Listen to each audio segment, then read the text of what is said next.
Coming up at 5, we are less than 24 hours from the first game of the playoffs for the Indiana Pacers here at Gainbridge Fieldhouse. Hear all that Indy has in store. And most of Friday's been dealing with warm temperatures, gusty winds, but now we're watching the radar for the possibility for strong storms overnight.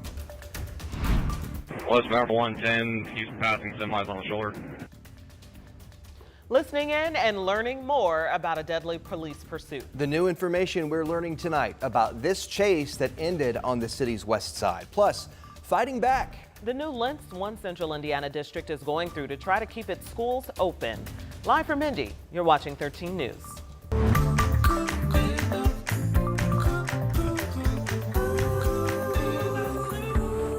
Well, we begin at 5 tonight with a big weekend getting underway for the Indiana Pacers. Thanks so much for joining us. I'm Felicia Lawrence. I'm Dustin Grove in for Anne Marie. Game 1 of the playoff is tomorrow. Fans are already downtown. Yes, Marina Silva joins us live at Gainbridge Fieldhouse with all the excitement and the impact this is going to have on the city. Hey, Marina.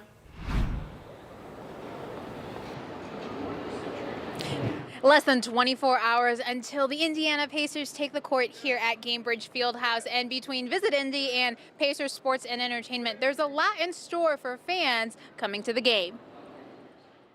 This city goes nuts when the postseason rolls around. Eddie White with the Pacers Sports and Entertainment is excited, along with many others, for the first round of the playoffs. You have these long seasons. You know, we struggle ups and downs, whatever. And then what's the goal at the end?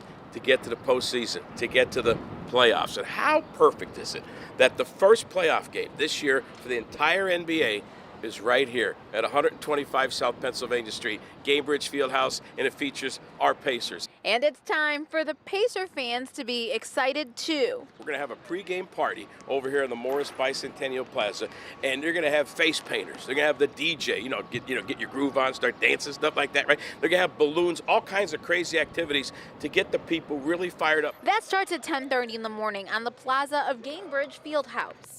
Visit Indy says having a game like this home really benefits the city. This is a great benefit to our city from an economic impact standpoint. Having folks downtown in Indianapolis for a Pacer game over a traditionally light weekend results in more traffic in businesses, restaurants, as well as hotels. With Easter weekend traditionally being a quieter weekend, this game is expected to ramp up the visitors. When the game was announced, we saw an increase in hotel demand and interest. White says game 1 is important, so get your gold outfits and make it to Gainbridge to cheer on the Pacers. But it's important to get that game 1. You know, I'm not even going to talk about game 2. That's also here because we have to win tomorrow. So fans who are coming to the game, come early, enjoy the party, and then come in and cheer like crazy.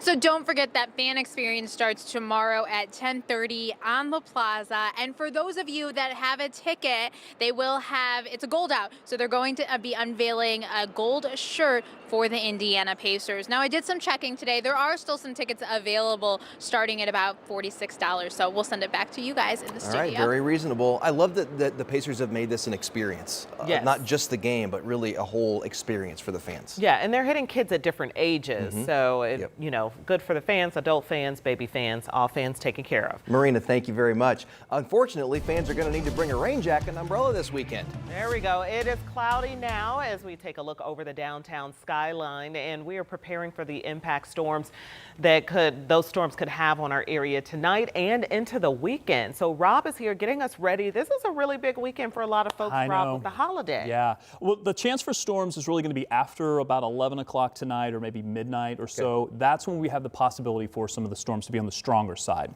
Once we get through about a 6-hour window there, it's just kind of springtime thunderstorms through the weekend. But it does mean it's going to impact you both Saturday and Sunday. Rain and storms in the forecast. So let me show you what to expect, at least with those stronger storms tonight, because the temperatures have been warm. Look at the numbers on the board here. 70s and yes, still some 80s. It's 81 in Muncie. They're also gusting to 40 miles per hour. I'm going to check and see if that's correct, but that says a gust to 55 miles per hour in Columbus. I'm going to check that sensor just to make sure that that's the proper information coming in. That's a little bit surprising. It has been gusty. We have seen the temperatures up into the 70s and 80s. Those strong southwest winds are what's bringing in all that heat and humidity. And yes, there's the 55 mile per hour gust. I'm going to check it just to make sure that that's correct. But this is what's bringing in all of the heat and humidity that the storms are going to have to work with. Now, the storms haven't even really developed yet. It's this area back to the west where the front is located. This is where the Storm Prediction Center has been outlining the possibility of severe storms. I'll talk about that chance for those to arrive overnight. I'll have the timing for you coming up in just a few. All right, Rob, thank you. Police radio traffic is providing more insight tonight into a police chase that spanned 3 counties and ended with a deadly crash. Now, it happened earlier this week on the far east side. Rich Nye lets us listen in to that audio, and he has new information about this man arrested. Indiana State Police have arrested a 38-year-old Indianapolis man who they say was the driver of this stolen Dodge Durango. The SUV was going south on Mid-Offer Road Monday night about 9:45 when it crashed into 2 other cars at Washington Street. A passenger was ejected and killed. Henry County Sheriff John Sproles tried to pull over the Durango in Newcastle, 40 miles away. The chase then headed west on I-70. Speed approximately 130. The sheriff called off the chase as it neared Indianapolis. Let's go ahead and terminate. Henry County is going to terminate. State police picked up the pursuit and the Durango exited at Post Road. All agencies claimed the pursuit had been terminated before the crash, but a Henry County deputy was there right after and called for help. 3 vehicles involved. The man arrested now also faces a probation violation. That goes back to a conviction from an incident in the summer of 2017 when the man allegedly got into a fight with a man in this convenience store parking lot and fired a gun. More on his significant felony criminal history at 6 o'clock. In Indianapolis, Rich Nye, 13 News. And 13 News does not usually name suspects until they are formally charged. State police say that several guns were thrown from the vehicle as it rolled over during that crash. And to Brownsburg now, where investigators are looking into what caused a fire at a gas station convenience store under construction today. When firefighters got to the scene, they rescued a worker on the roof of the future Wawa store. It happened near State Road 267 and 700 North. Firefighters were able to put the flames out really quickly. Crews tell 13 News it took them about 10 minutes. Thankfully, nobody was hurt. And at the State House, after months of back and forth debate and a whole lot of proposals, lawmakers were finally able to agree on a plan to reform property taxes here in Indiana, a plan the governor has now signed into law. 13 News State House reporter Emily Longnecker says for the most part, lawmakers are happy to finally have it settled. Yeah, it is settled for now. You know, property tax reform was a big campaign promise for Governor Braun, so there was a lot of pressure to get it done. And we've talked about the back and forth that lawmakers went through to get something that the House and Senate could agree on. Now, it's important to say this was a deal between House Republicans and Senate Republicans. Every Democratic amendment was voted down by the supermajority. Now, this bill faced public outcry with a large rally of teachers at the State House on Monday, so many that several school districts went on e-learning because so many teachers called off to go to the rally.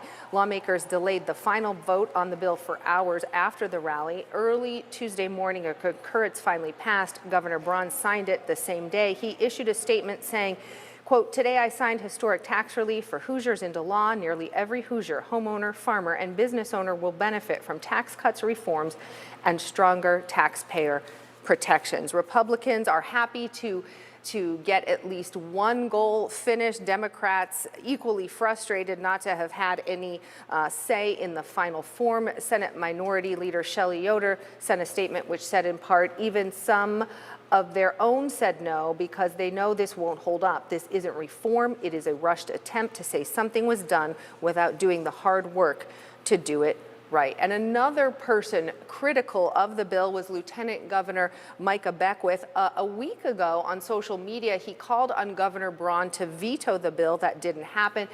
Beckwith has been silent since the bill's passage, and he hasn't said anything since the governor signed this into law.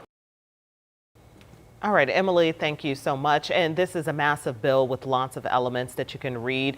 And we have our breakdown of how it will impact you at WTHR.com/politics. And you can watch our in-depth political coverage on Crossroads Politics, our weekly political show, every week. It's at 10 o'clock on Sunday mornings. And then on demand anytime on WTHR Plus. But one impact of that tax reform bill has some Hoosiers fuming. When the governor signed it into law this week, it also sealed the fate of a small town school district. That district essentially erased with the stroke of a pen. Some call it accountability, others call it a blindside. But as Alex Almanza found out, school officials are not backing down without a fight.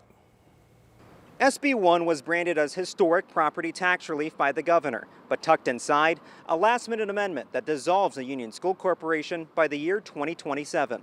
The district, with just under 300 in-person students and almost 9,000 students online, is in Randolph County. Lawmakers point to low test scores as the reason for the shutdown. Union School Superintendent Galen Mast and Goshen native says that he's now working with a legal team to challenge the bill through an injunction and fight to keep the district alive. This amendment was added, and many of my own legislators up north voted for it. These are people that I've known for years, and I know their values and I know what they stand for. They've never spent a minute in my school. They've never spent one conversation. They haven't had one conversation with any of my students, my families, our Amish families that attend our school. Superintendent Mast was in Plainfield today attending a rural education summit. He says the conversation with other rural educators here has been a bit of sorrow and fear as other districts continue to wonder if they are next. However, Mast says that he's keeping his spirits up and that the fight is far from over. At the state's capital, Alex Almanza, 13 News. Alex, thank you. The superintendent says that the injunction is the first step of making sure they keep the doors open. He tells 13 News he hopes lawmakers can see the impact schools like Union make on communities. Of course, we'll continue to watch that story there. All right, foodies, get ready. Tickets are on sale now for the 14th annual Taste of Indy. I can taste it already. This is a celebration of all things local, from restaurants to entertainment. And this year it is Saturday, July 5th from 11 to 9. And it's at the White River State Park. General admission tickets are $20 each. You can also buy individual food tickets for $1 a piece to be redeemed for food, beverages, and alcohol. It's a great time. Looking forward to that. How fun. Culinary celebration. Land across central Indiana is becoming prime real estate for data centers. What developers are saying tonight about concerns over their construction. Plus, Florida State University remains closed today after that deadly shooting on campus. What investigators are learning about the accused gunman. And we're also tracking showers and storms that are expected to build to our west and eventually move through tonight. And stay with us for much of the weekend. I'll let you know what to expect coming up.